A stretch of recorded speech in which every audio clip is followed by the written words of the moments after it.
It's Storytelling Live.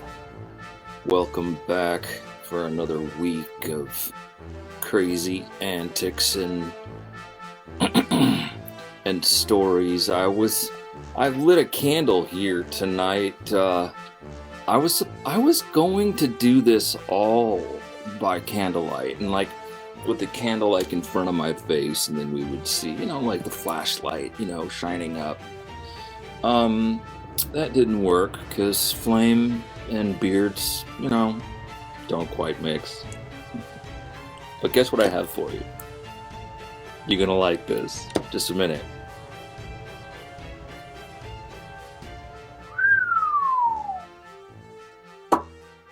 The smile keeps getting stuck, yeah? But let's see. There we go. So tonight's a blue moon. So that's kind of a blue moon, isn't it? But it's the blue earth. It's the blue ocean. Welcome back to Storytelling Live. There's a lot of stuff going on, and I'm stuttering right now because I don't know how to start. I don't know how to start talking about it. Number one, we lost another great one, right? And maybe he felt like he was, maybe he felt typecast as James Bond, but I mean, I really enjoyed that role. And that's when I decided I wanted to stay in a fancy hotel and order, room service. I remembered there was this one call, and I think the movie might have been Dr. No. I'm not sure. But he orders breakfast, room service, coffee, black, figs, black figs, plain yogurt. He says it funny. And I think he just wanted some orange juice too. He just wanted figs and plain yogurt. What a badass, right? He will forever be Zardoz in my heart, and thoroughly enjoyed that man. He was awesome. Of course, he did other roles. He had other roles, and he was great in all of them. Everything. He had a great time in Hollywood. Some people don't have a great time in Hollywood, but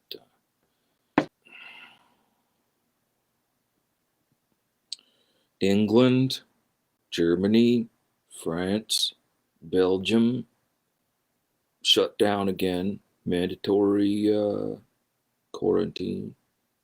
Can't leave your house for the next month unless you're just running quickly out with written permission or some such to go get your groceries and go back home. I mean, how do you stop something that is caught airborne? It's bad. And I learned that we've been at this for 9 months now. I've been here with you. You guys have been here with me for 9 months. So we have a COVID baby together, full term. We're waiting for delivery. And I don't know how much longer we're going to be doing this, how much longer we're going to be having our bizarre time. But during the bizarre time, and during the great times, and during the sad times, we must keep our head.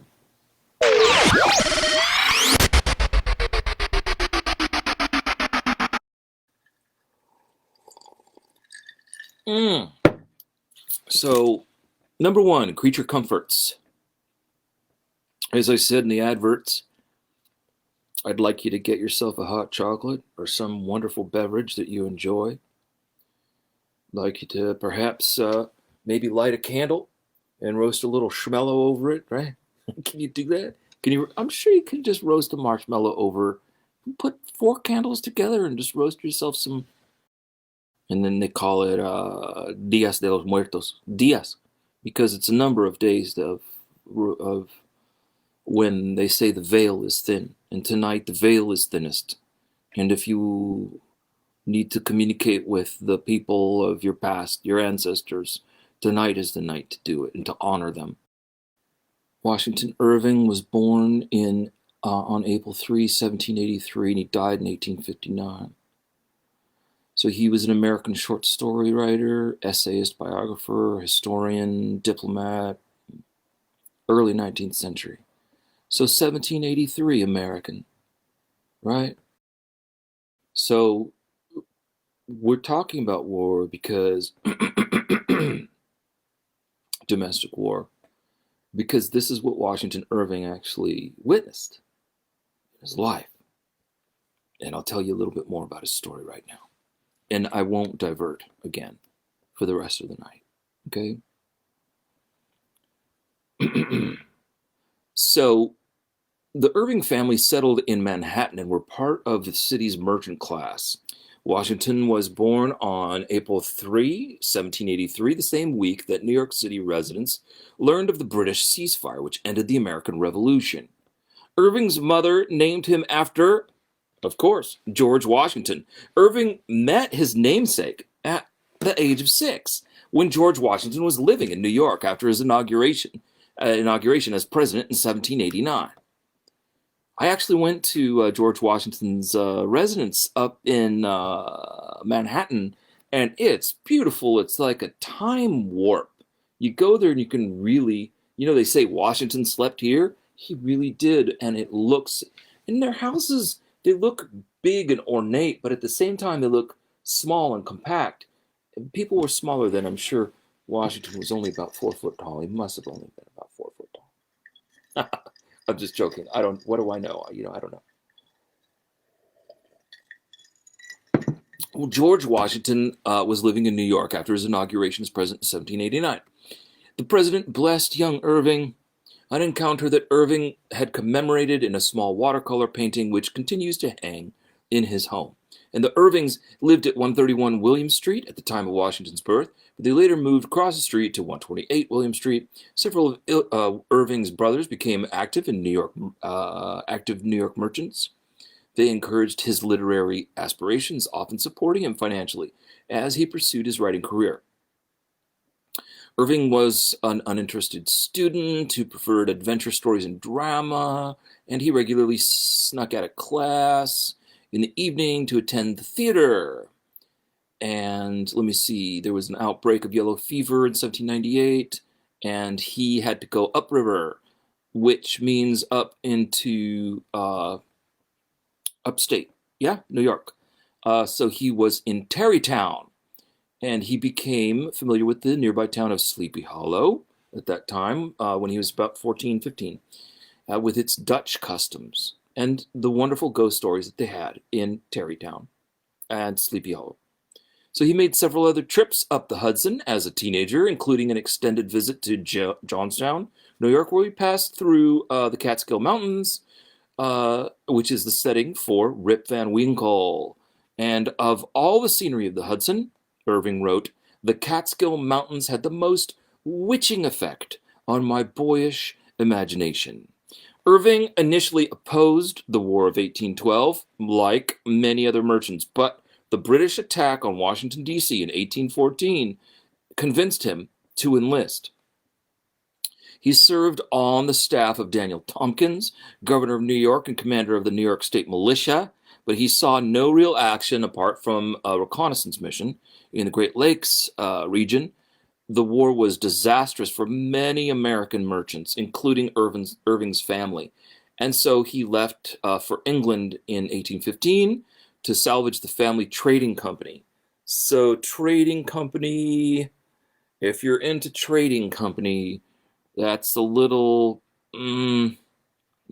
so, trading company means exploitation of brown people for their spices and sugars and stuff. We won't delve into that right now, but we must note that he remained in Europe for the following 17 years. He wrote Rip Van Winkle, 1819, Legend of Sleepy Hollow, 1820, and they both appear in the sketchbook of Geoffrey Crayon, Gent.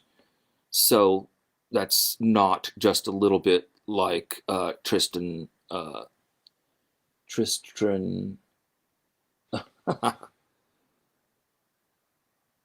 What's his name? Oh, not Tristan Zara. No, no, no. I've got the book. It's right here. I can't even read it. I'm spacing. Every time I'm on camera with you guys, I space out.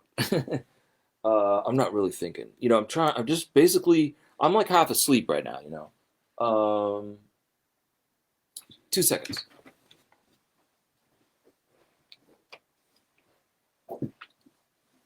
Shandy, the drink, Shandy, Tristram Shandy. So, I mean, that's what it sounds like. So he, Jeffrey Crayon, Tristram Shandy. Okay. So, I'm sure he had read Tristram Shandy. Uh, so he wrote also many historical works, as well as several histories of 15th century Spain, because he went ahead and moved to Spain, and he apparently lived in the Alhambra, and he was apparently studying Moors, which means Moroccans, baby. And they call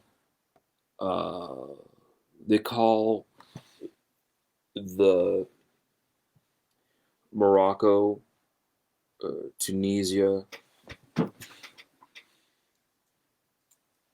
It's it's on the map. Let me see here. I'm gonna ruin it. It's over here on his cheek, basically. Morocco, Tunisia, Algeria. These are the Maghreb countries, and this is where Moors come from. Mm-hmm. Also, Mauritania. But he also wrote about George Washington. He also wrote about the Alhambra itself. And Irving served as an American ambassador to Spain in the 1840s, and apparently he lived at the Alhambra, blah, blah, blah, as I just said. And he wrote a 600-page biography of Muhammad, PBUH, peace be upon him. In his tellings of women, Native Americans, African Americans, even Muhammad, they're all a bit, I would say, cartoonish. So he, I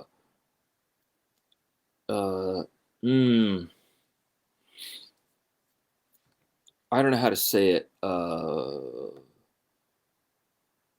Cartoonish. Let's just say cartoonish. So my thoughts are: does he see everything in a kind of a fictionalized manner, or is this his upbringing, his ego, or his intellect speaking, or a combination of them all? Irving was a complex character, and people study him to this day.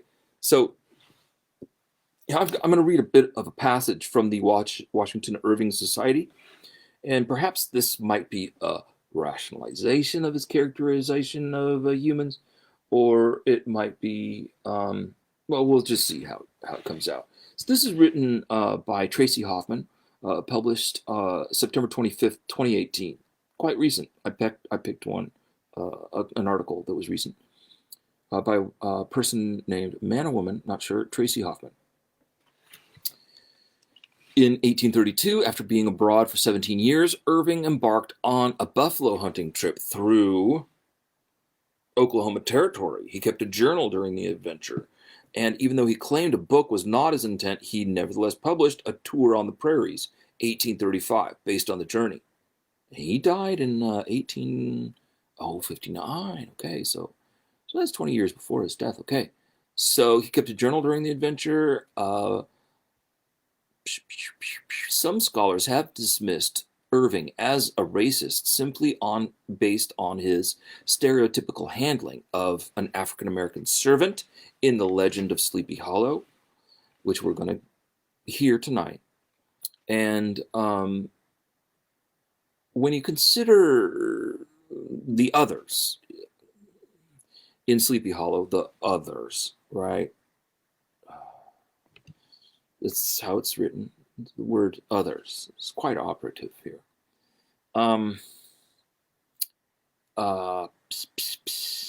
Such as the Coquette and the Connecticut Yankee, and also understand what a huge impact the theater had on Irving's writing. It's unfair to say he's only singling out a race a single race or gender or culture. He presented men, women, all races and cultures in unflattering ways, depending on the stock character and or scene he was explaining. Irving's sympathy and perhaps empathy for the plight of Native Americans can also be translated into his views about people in other groups too, it seems to me. These are not my words. This is, again, Tracy Hoffman back in 2018, September 2018. So, stories and descriptions about Native Americans in the sketchbook, Tour on the Prairies, and then his next two histories / biographies, Astoria and Captain Bonneville, give us a better assessment of Irving's picture of the American landscape and contribute to the rich texture of Irving's studies. So, was Irving decidedly a racist?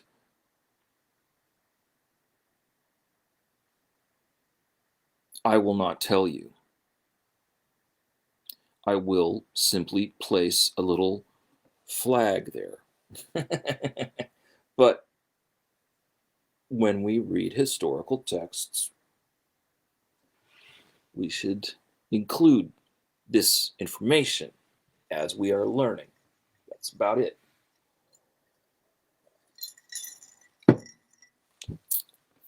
So I wanted to talk about one last thing before we get into the text.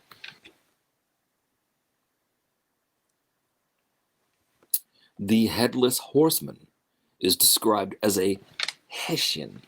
What is a Hessian? Do you know what a Hessian is? You probably do.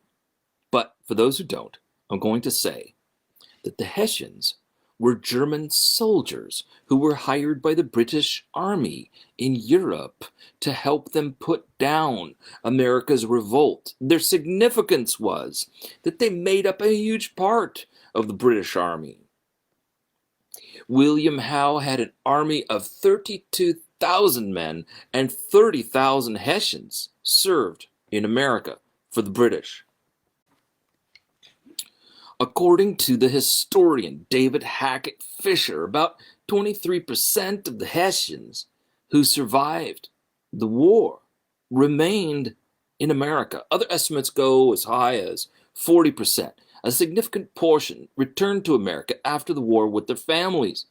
These are German immigrants, ex-soldiers trained for killing. Yes, as the soldiers are. They all are. So it was not such a bad ending, perhaps, for Hessian prisoners. And I don't know what they did with Hessian prisoners in every case, but our friend tonight probably got beheaded, right? Okay?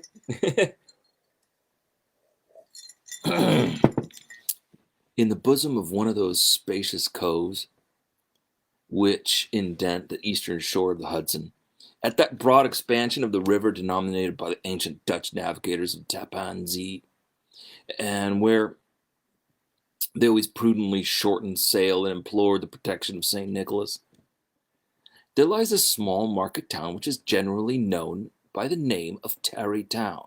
This name was given by the good housewives of the adjacent country from the inveterate propensity of their husbands to linger about the village tavern on market days. They would tarry, right? Not far from this village, perhaps about 2 miles, there's a little valley among high hills, which is one of the quietest places in the whole world. A small brook murmurs through it, and with the occasional whistle of a quail or the tapping of a woodpecker, it's almost the only sound that ever breaks the uniform tranquility. From the listless repose of the place, the sequestered glen has long been known by the name of Sleepy Hollow. And some say that the place was bewitched during the early days of the Dutch settlement. Others, that an old Indian chief, the wizard of his tribe, held his powwows there before the country was discovered by Master Hendrick Hudson. Certain it is, the place still continues under the sway of some witching power that holds a spell over the minds of the descendants of the original settlers. They are given to all kinds of marvelous beliefs, are subject to trances and visions, and frequently hear music and voices in the air. The whole neighborhood abounds with local tales, haunted spots, and twilight superstitions. The dominant spirit that haunts this enchanted region is the apparition of a figure on horseback without a head. It is said to be the ghost of a Hessian trooper whose head had been carried away by a cannonball in some nameless battle during the Revolutionary War, and who is ever seen by the country folk hurrying along in the gloom of the night as if on the wings of the wind. Historians of these parts allege that the body of the trooper, having been buried in the yard of a church at no great distance, the the ghost rides forth to the scene of battle in nightly quest of his head, and that the rushing speed with which he sometimes passes along the hollow is owing to his being in a hurry to get back to the churchyard before daybreak. The spectre is known at all the country firesides by the name of the Headless Horseman of Sleepy Hollow. It is remarkable that this visionary propensity is not confined to native inhabitants of this little retired Dutch valley, but is unconsciously imbibed by everyone who resides there for a time. However wide awake they may have been before they entered that sleepy region, they are sure in a little time to inhale the witching influence of the air and begin to grow imaginative, to dream dreams, and to see apparitions. In this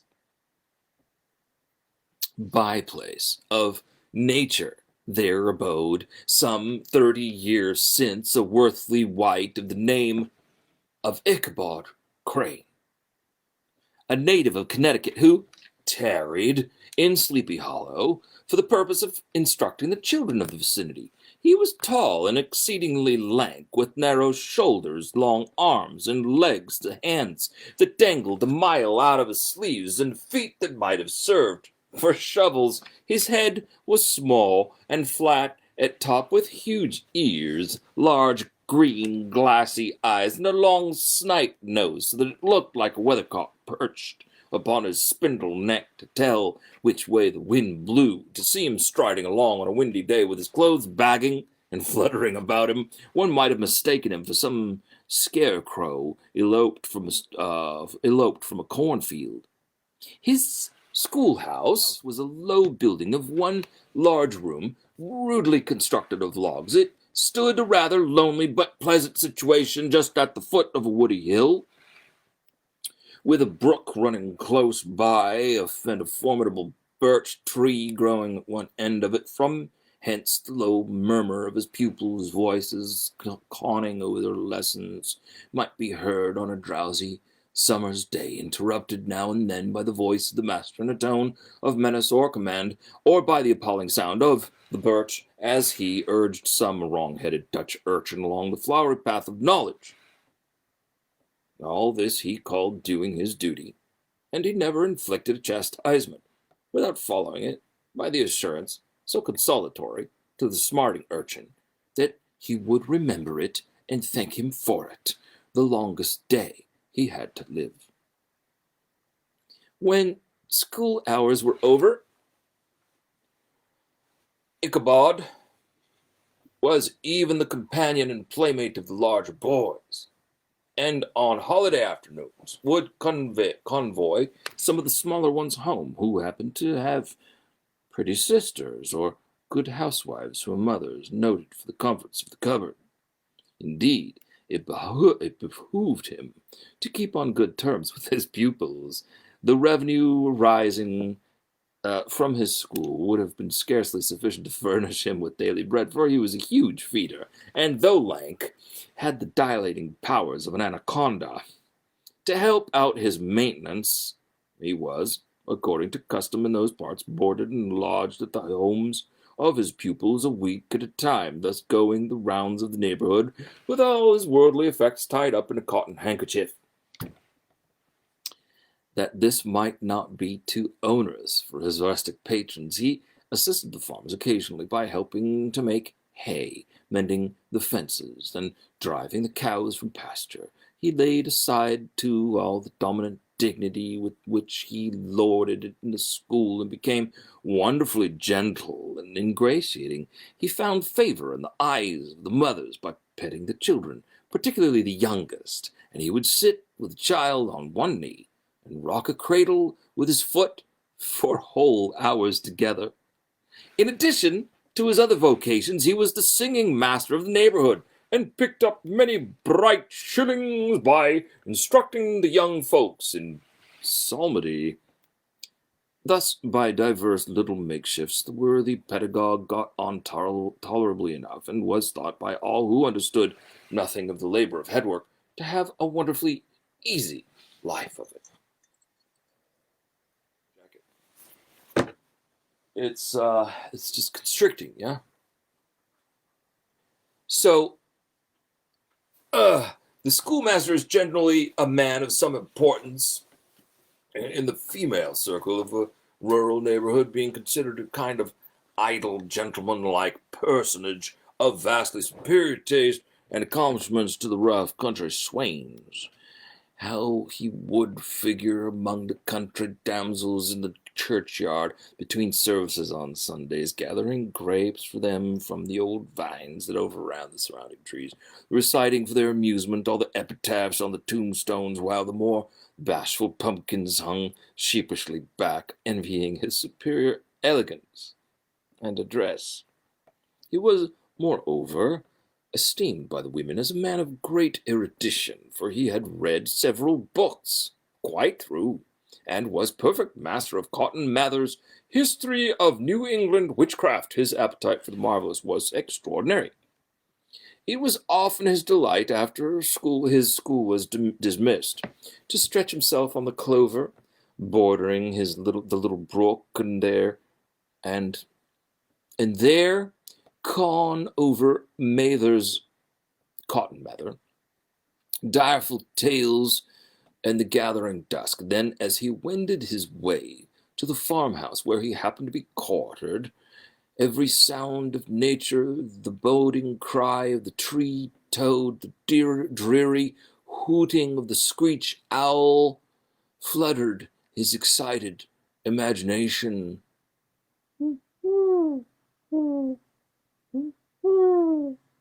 His only resource on such occasions was to sing psalm tunes, and the good people of Sleepy Hollow were often filled with awe at hearing his nasal melody floating along the dusky road. Another of his sources of fearful pleasure was to pass long winter evenings with the old Dutch wives as they sat spinning by the fire, with a row of apples roasting and spluttering along the hearth, and listen to their marvelous tales of ghosts and goblins and haunted bridges and haunted houses, and particularly of the headless horseman. But if there was a pleasure in all this while snugly cuddling in chimney corner, it was dearly purchased by the terrors of his subsequent walk homeward. How often did he shrink with curdling awe at some rushing blast howling among the trees of a snowy night, in the idea that it was the galloping Hessian of the hollow.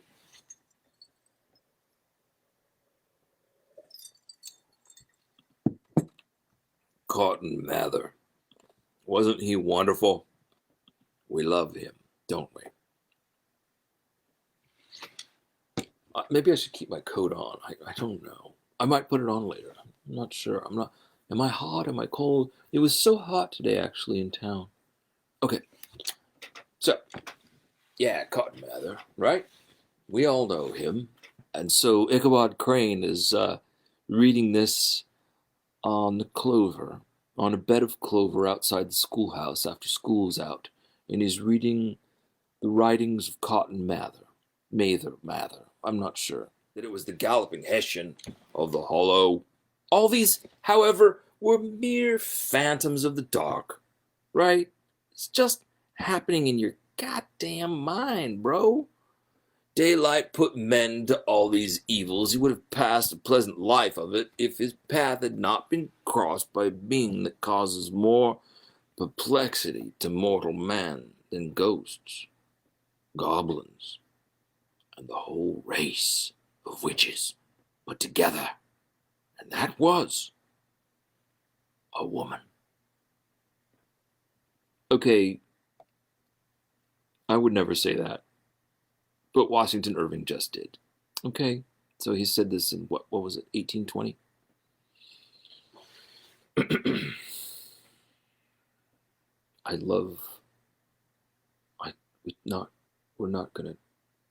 We don't need to give that any more air.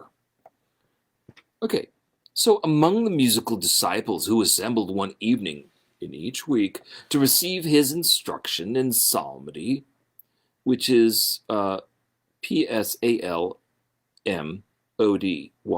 Okay, so singing psalms, was Katrina Van Tassel, the only child of a substantial Dutch farmer. She was a blooming lass, of fresh 18, plump as a partridge, ripe and melting and rosy-cheeked as one of her father's peaches, and universally famed not merely for her beauty, but her vast expectations. She was, withal, a little of a coquette, as might be perceived in her dress. She wore ornaments of pure yellow gold to set off her charms, and a provokingly short petticoat to display the prettiest foot and ankle in the country. Round Ichabod Crane had a soft and foolish heart toward women, and it is not to be wondered at that so tempting a morsel soon found favor in his eyes, more especially after he had visited her in her paternal mansion. Old Baltus Van Tassel was a perfect picture of a thriving, contented, liberal-hearted farmer. He seldom, it is true, sent either his eyes or his thoughts beyond the boundaries of his own farm, but within those everything was snug, happy, and abundant.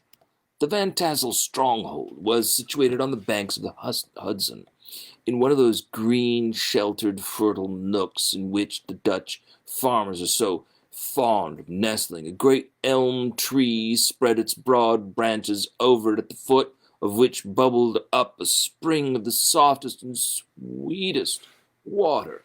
Hard by the farmhouse was a vast barn, every window and crevice of which seemed bursting forth with treasures of the farm. Rows of pigeons were enjoying the sunshine on the roof. Sleek, unwieldy porkers were grunting in the repose and abundance of their pens. A stately squadron of snowy geese were riding in an adjoining pond, convoying whole fleets of ducks. Regiments of turkeys were gobbling through the farmyard. The pedagog's mouth watered as he looked upon the sumptuous promise of luxurious winter fare. In his devouring mind's eye, he pictured himself every roasting pig running about with an apple in its mouth. The pigeons were snugly put to bed in comfortable pie, and tucked in with a coverlet of crust. As the enraptured Ichabod fancied all this, and as he rolled his great green eyes over the fat meadowlands, the rich fields of wheat, rye, buckwheat, and Indian corn, and the orchard, burdened with ruddy fruit, which surrounded the warm tenement of Van Tassel, his heart yearned after the damsel who was to inherit these domains, and his imagination expanded with the idea how they might be readily turned into cash, and the money invested in immense tract of wild land, and shingle palaces in the wilderness. His busy fancy already presented to him with the blooming Katrina, with a whole family of children mounted on the top of a wagon loaded with the household trumpery, and he beheld himself bestriding a pacing mare with a colt at her heels, setting out for Kentucky, Tennessee, or the Lord knows where. Talk about castles in the sky, man. This guy was building up all kinds of crazy fantasies. Fantasies upon fantasies about fantasy. But he's not doing anything but standing in the yard and looking at a house. Okay, so he's looking at some animals too. But anyway.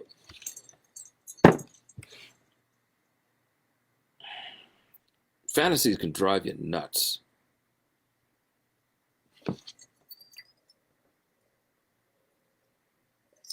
When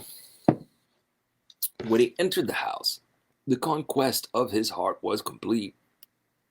It was one of those spacious farmhouses, with high-ridged but low-sloping roofs built in the style handed down from the first Dutch settlers, the projecting eaves forming a piazza along the front. From the piazza, the wondering Ichabod entered the hall, which formed the center of the mansion. Here, rows of resplendent pewter, ranged on a long dresser, dazzled his eyes. In one corner stood a huge bag of wool ready to be spun.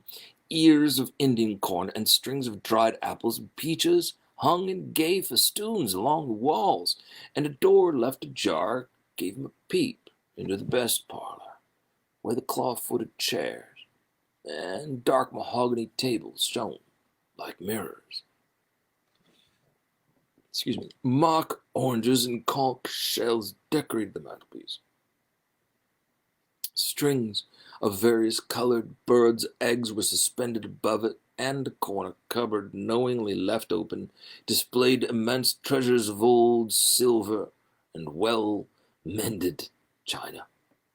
From the moment Ichabod laid his eyes upon these regions of delight, the peace of his mind was at an end, and his only study was how to win the heart of the peerless daughter of Van Tassel. In this enterprise, however, he had to encounter a host of rustic admirers, who kept a watchful and angry eye upon each other, but were ready to fly out in the common cause against any new competitor. Among these the most formidable was a burly, roaring, roistering blade of the name of Brom Van Brunt. Brom Van Brunt, the hero of the country round, which rang with his feats of strength and hardihood. He was broad-shouldered, with short, curly black hair, and a bluff but not unpleasant countenance, having a mingled air of fun and arrogance, and from his Herculean frame he had received the nickname of Brom Bones. He was famed for great skill in horsemanship. He was foremost at all races and cockfights, and with the ascendancy which bodily strength acquires in rustic life, was the umpire in all disputes. He was always ready for either a fight or a frolic, but had more mischief and good humor than ill will in his composition. He had 3 or 4 boon companions who regarded him as their model, and at the head of whom he scoured the country, attending every scene of feud or merriment for miles around. Sometimes his crew would be heard dashing along past the farmhouses at midnight with a whoop and a halloo, and the old dames would exclaim, "Aye, there goes Brom Bones and his gang." This hero had for some time singled out the blooming Katrina for the object of his uncouth gallantries, and though his amorous toyings were something like the gentle caresses of a bear, yet it was whispered that she did not altogether discourage his hopes. Certain as it is, his advances were signals for rival candidates to retire, insomuch that when his horse was seen tied to Van Tassel's paling on a Sunday night, all other suitors passed by in despair. Do you guys remember the Disney representation of this story? Because Brom's there, and he's cool looking. He's got this tousled hair that curls down in the front, and these big broad shoulders and a tiny little ass, yes. Oh. But it's plump in the back end. Yes, yes.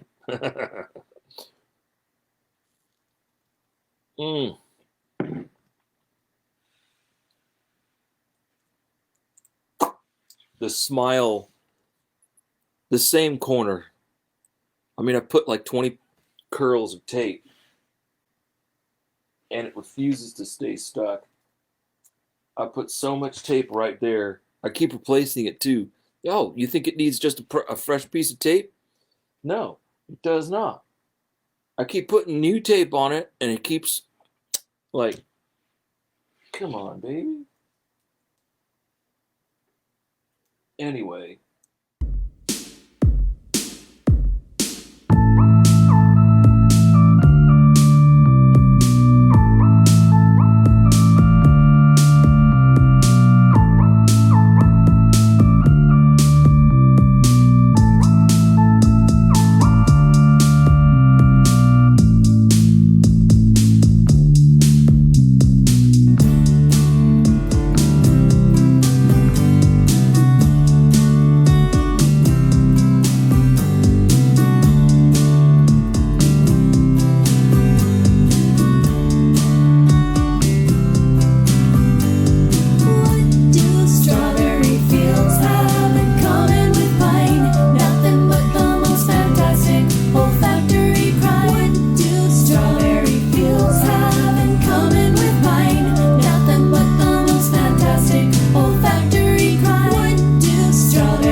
Okay.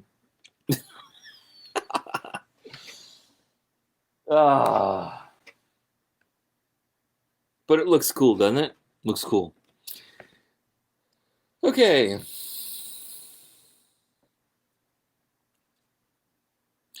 So they see his horse out front. All the other suitors for Katrina, Hurricane Katrina, right? Hurricane Katrina. Her name's. Oh, there's another thing that I didn't even mention at the head of the program. It's just that every Halloween night is also Houdini's night. It is the night when we are supposed to see if Houdini can contact us, or his wife, or his mother, or whoever can contact us from the other realm. And Houdini actually, and the great Randy, who also recently died. Randy, the amazing Randy. I'm not sure if you know who he is, but he was a wonderful magician.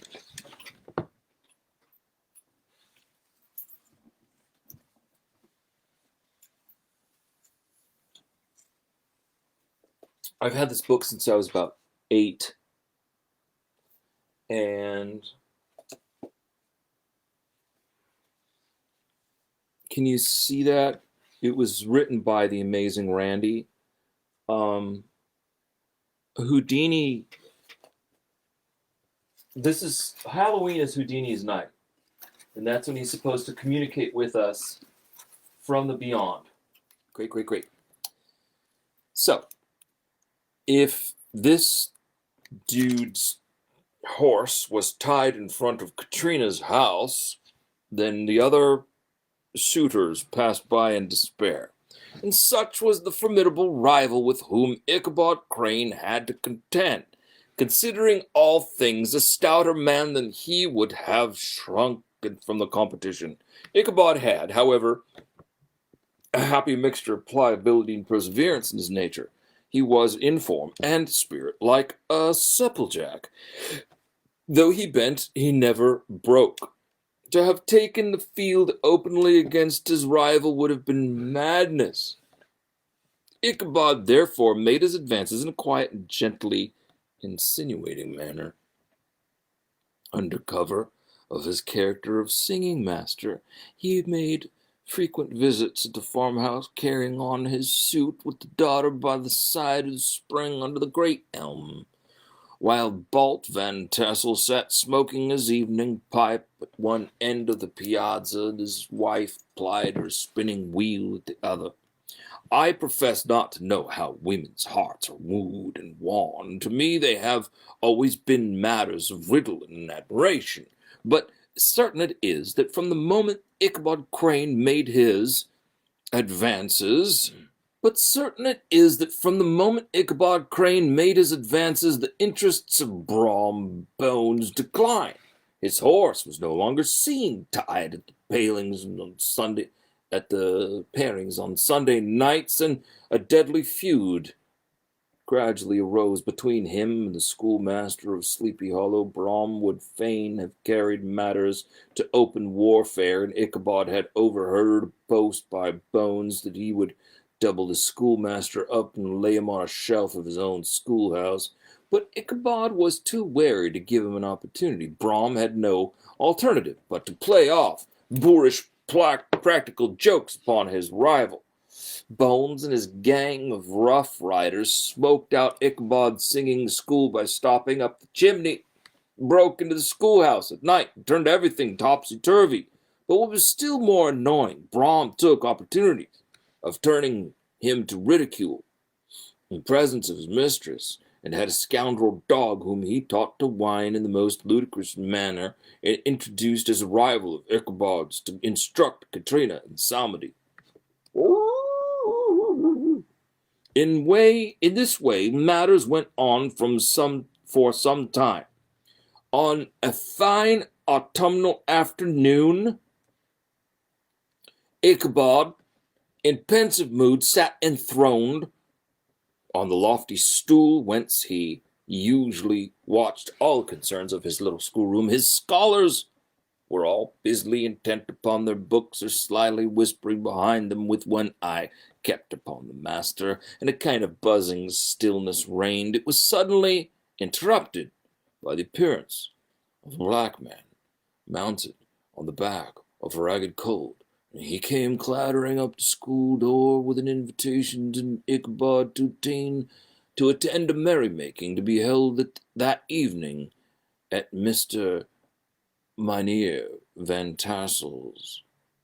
All was now bustle and hubbub in the lately quiet schoolroom. The scholars were hurried through their lessons without stopping at trifles. Those who were tardy had a smart application now and then in the rear to quicken their speed, and the whole school was turned loose in a full hour before the usual time. The gallant Ichabod now spent at least an extra half hour at his toilet, brushing and furbishing his only suit of rusty black, that he might make his appearance in the true style of a cavalier. He borrowed a horse from the farmer with whom he was staying. The animal was broken down. The animal was a broken-down plough horse that had outlived almost everything but its viciousness. He was gaunt and shaggy, with a hewed neck and a head like a hammer. His rusty mane and tail were tangled and knotted with burrs. One eye had lost its pupil and was glaring and spectral. The other had the gleam of a genuine devil. In his day, he must have had fire and metal, if we may judge from the name he bore of Gunpowder. Now, the horse's name is Gunpowder, yes? Because he's a light gray. And a saggy, soggy horse with a bowed back and a flat head.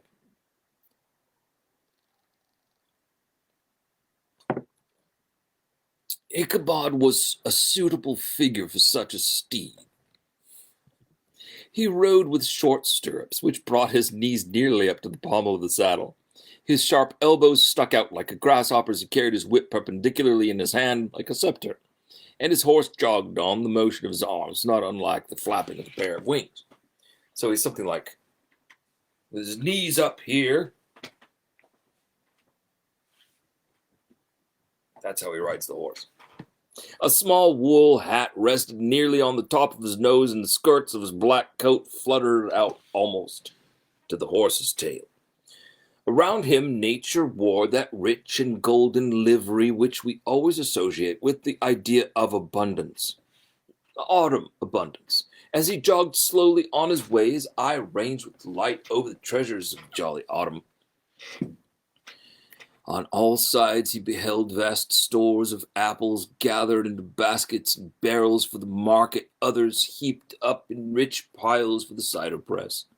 Farther on he beheld great fields of Indian corn, and the yellow pumpkins lying beneath them, turning up their fair round bellies to the sun. He passed the fragrant buckwheat fields, and as he beheld them, soft anticipations stole over his mind, of dainty slapjacks, well buttered and garnished with honey by the delicate little dimpled hand of Katrina Van Tassel. It was toward evening that Ichabod arrived at the castle of the Elir Van Tassel, which he found thronged with the pride and flower of the adjacent country. Old farmers, a spare leathern-faced race, in homespun coats and breeches, blue stockings, huge shoes, and magnificent pewter buckles. Their brisk, withered little dames, in close crimped caps, long-waisted short gowns, homespun petticoats, and gay calico pockets hanging on the outside. Buxom lasses, almost as antiquated in dress as their mothers, excepting where a straw hat, fine ribbon, or perhaps white frock gave symptoms of city innovation. The sons, in short, square-skirted coats with rows of stupendous brass buttons, and their hair generally queued with a eelskin in the fashion of the times, eelskins being esteemed as a potent nourisher and strengthener of the hair. Brom Bones, however, was the hero of the scene, having come to the gather on his favorite steed, Daredevil, a creature like himself, full of mettle and mischief, in which no one but himself could manage. So, let's imagine, okay, so maybe this was written in like 1820, but it's definitely the style of the late 18th century. We've got, like, they're looking like people from the Revolution, with the big square buckles on their leather shoes and on their hats, and well, they had the tricorn things, right? And the long ponytails, the men, and then the frock jackets and stuff, yeah, with the square tails and stuff. Magnificent. This is I'm really enjoying Washington Irving's description of autumn and the costumes that the people wore, the costumes, the clothing. It's very beautiful. I'm hoping you guys are enjoying this too. It's just really great stuff. Ichabod was a kind and thankful creature whose spirits rose with eating as some men's do with drink. He could not help rolling his large eyes around him on the ample charms of a genuine Dutch country tea table in the sumptuous time of autumn. Such heaped up platters of cakes and crullers of various kinds known only to experienced Dutch housewives, and then there were apple pies and peach pies and pumpkin pies, besides slices of ham and smoked beef, and moreover delectable dishes of preserved plums and peaches and pears and quinces, not to mention broiled shad and roasted chickens, together with bowls of milk and cream, with the motherly teapot sending up its clouds of vapor from the midst. Ichabod chuckled with the possibility that he might one day be lord of all this scene of almost unimaginable luxury and splendor. Then he thought how soon he'd turn his back upon the old schoolhouse and snap his fingers in the face of every cowardly patron.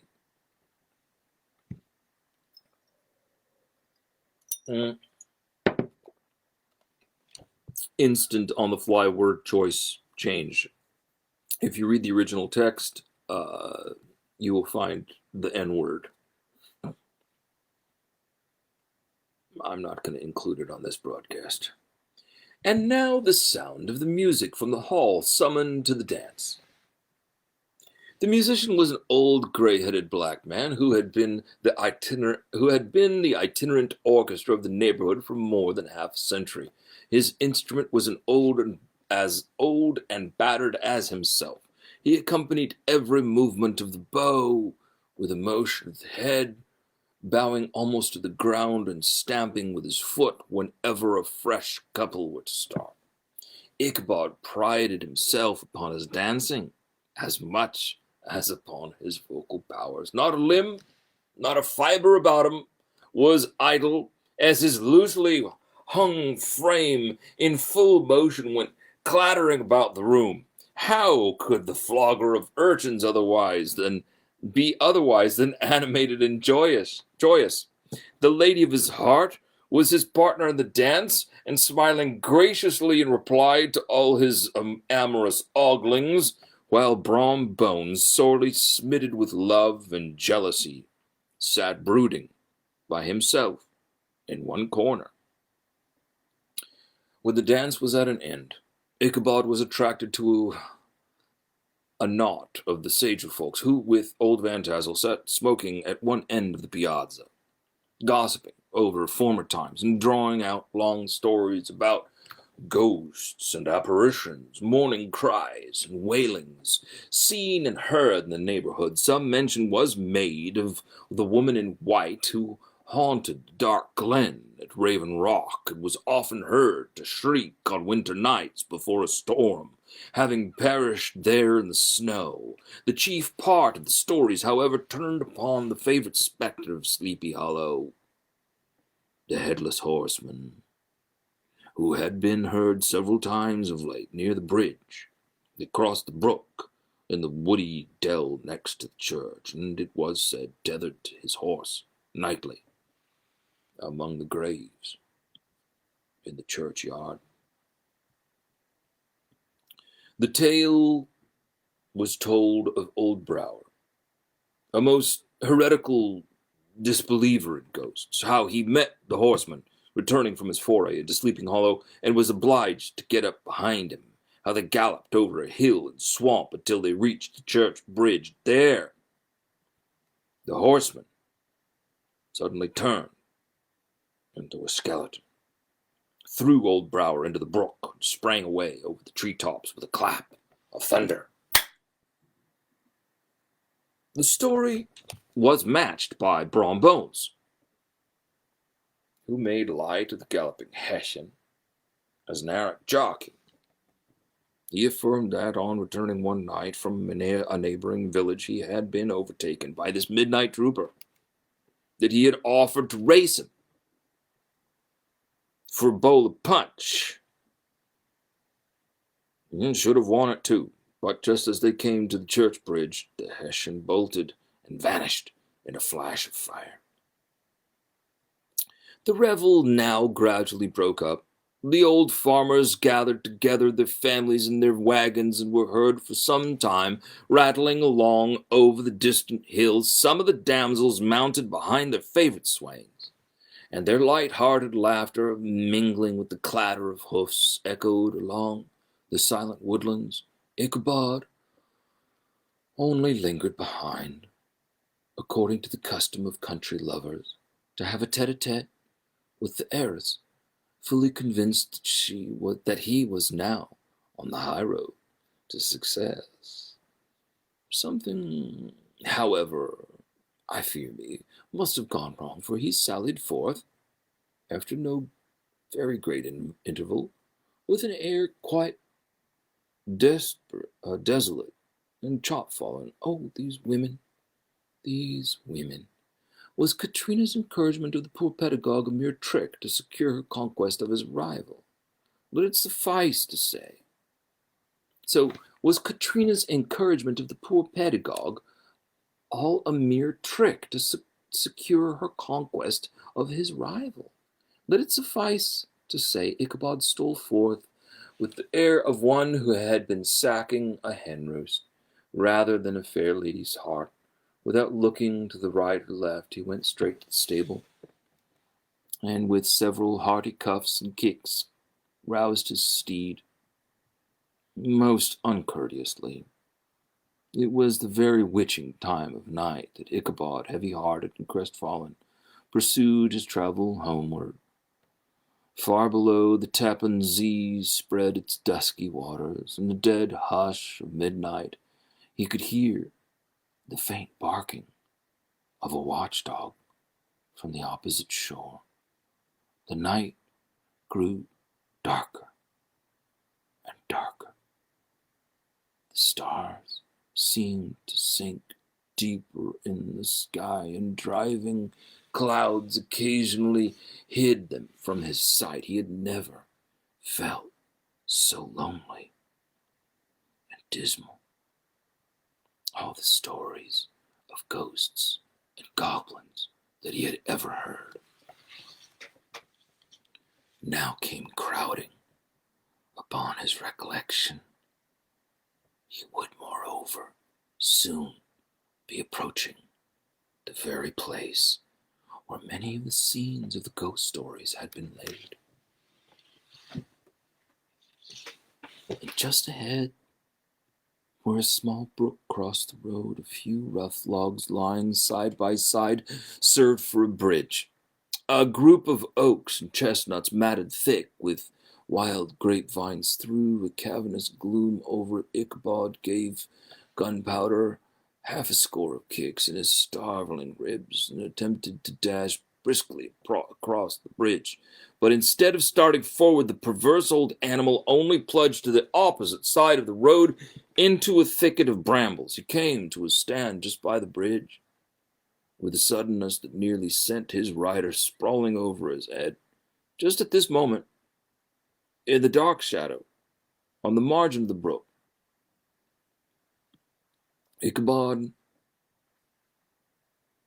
beheld something huge, misshapen,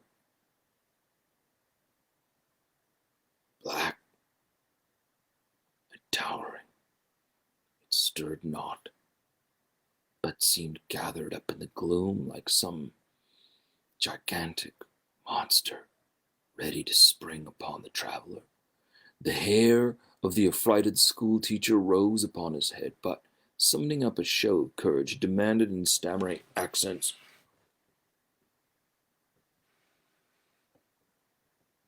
"Who are you?" He received no reply. He repeated his demand in a still more agitated voice. "Who are you?" Still there was no answer. Once more he cudgeled the sides of the inflexible gunpowder, and shutting his eyes broke forth with involuntary fervor into a psalm tune.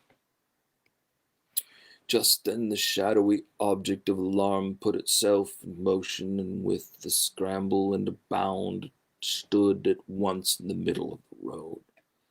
He appeared to be a horseman of large dimensions, and mounted on a black horse of a powerful frame. He kept aloof on one side of the road, jogging along the blind side of old Gunpowder, who had now got over his waywardness. Ichabod quickened his steed in hopes of leaving this midnight companion behind. The stranger, however, quickened his horse to an equal pace. Ichabod pulled up and fell to a walk, thinking to lag behind. The other did the same. His heart began to sink within him. There was something in this stranger's moody silence that was appalling. It was soon fearfully accounted for.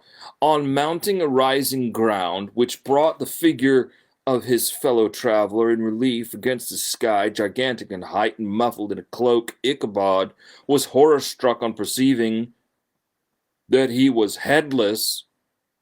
But this horror was still more increased on observing that the stranger's head was carried before him on the pommel of the saddle. Ichabod's terror rose to desperation. He rained a shower of kicks and blows upon Gunpowder, hoping to give his companion the slip, but the spectre started full jump with him. Away then they went and dashed, stones flying and sparks flashing at every bound. Ichabod's flimsy garments fluttered in the air as he stretched his long, lank body over his horse's head in the eagerness of flight.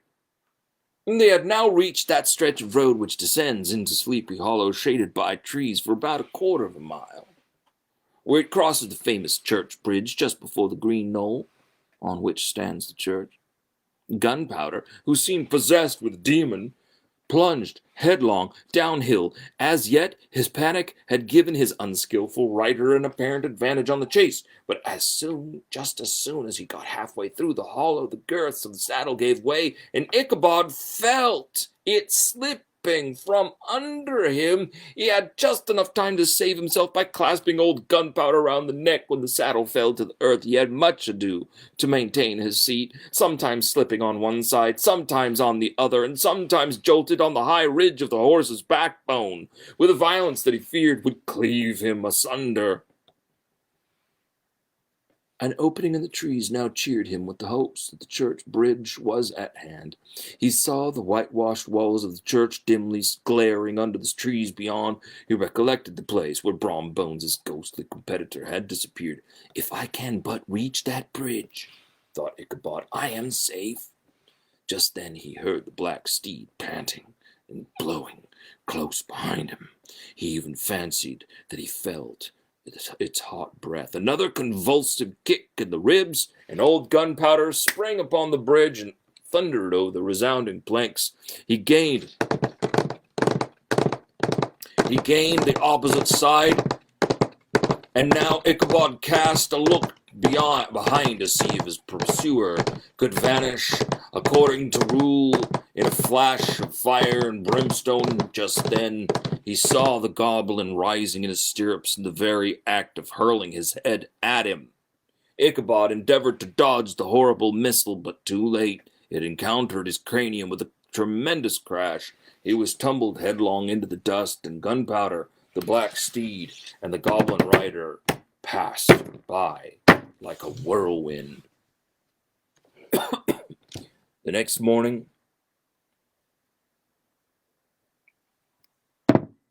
old Gunpowder was found without his saddle and with the bridle under his feet, soberly cropping the grass at his master's gate.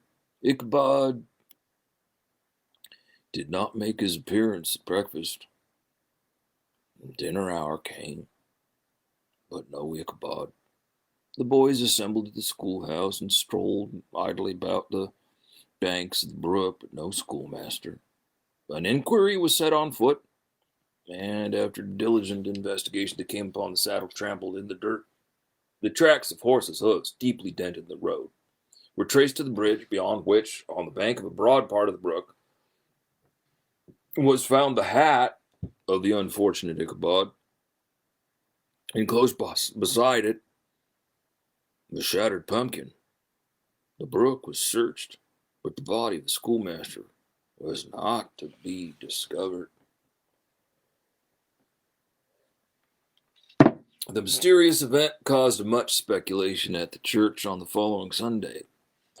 Knots of gazers were collected in the churchyard, at the bridge, and at the spot where the hat and the pumpkin had been found. They shook their heads and came to the conclusion that Ichabod had been carried off by the galloping Hessian. As he was a bachelor and in no one's debt, nobody troubled his head any more about him. It is true, an old farmer who had been down to New York on a visit several years after brought home the intelligence that Ichabod Crane was still alive, that he had only changed his quarters to a distant part of the country, had kept his school and studied law at the same time, had turned politician, and finally had been made justice of the 10-pound court. Brom Bones, too, who shortly after his rival's disappearance conducted the blooming Katrina to the altar, was observed to look exceedingly knowing whenever the story of Ichabod Crane was related, and always burst into a hearty laugh at the mention of the pumpkin, which led some to suspect that he knew more about the matter than he chose to tell. The old country wives, however, who are the best judges of these matters, maintain to this day that Ichabod was spirited away by supernatural means. The bridge became more than ever an object of superstitious awe, and that may be the reason why the road has been altered of late years, so as to approach the church by the border of the mill pond.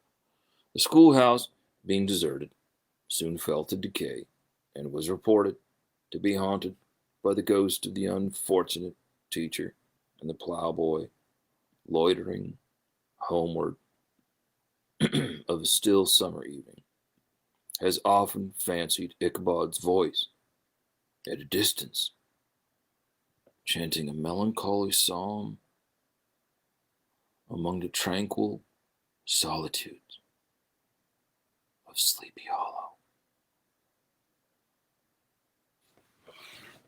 Thank you once again for another marvelous week. I had a good time reading that story.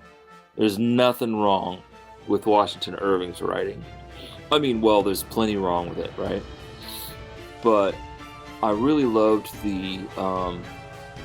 his description of fall, the autumn, the riches of autumn.